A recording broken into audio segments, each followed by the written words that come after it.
Well, Stephen Tracy, after days of remaining silent, the governor is now defending himself against blackmail allegations. He's also shrugging off talk of impeachment, even as a member of his own party calls for an official investigation into what the governor did.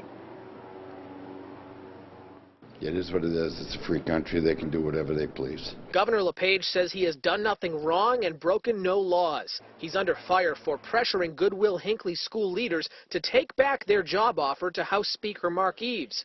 Eves has long opposed charter schools and, as president of Goodwill Hinckley, would have been running one. Today, the governor owned up to the threat. Yeah, I did. If I could, I would. Absolutely. Why wouldn't I? Tell me why I wouldn't take taxpayer money to prevent somebody to go into a school and destroy it because his heart's not in doing the right thing for Maine people. Eves is accusing the governor of blackmail. The governor says it's not. Go read the definition. Please read the definition of blackmail.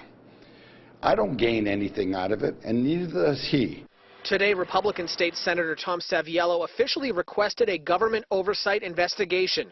Several Democratic and independent state representatives are trying to start the impeachment process.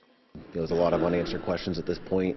We have strong reason to believe that laws were broken, but an investigation would get us answers to those questions. Late today, the governor vetoed the entire state budget with a letter that accuses the bipartisan spending plan of protecting criminals and ignoring the elderly and disabled.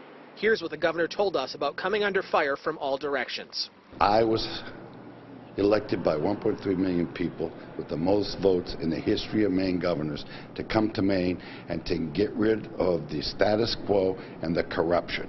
And I will continue to do that with every ounce of blood until my last day.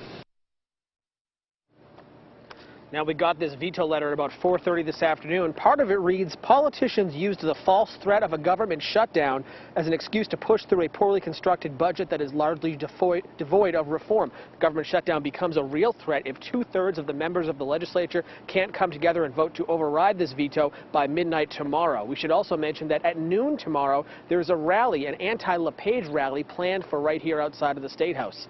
Live in Augusta, Paul Merrill, WMTW News 8.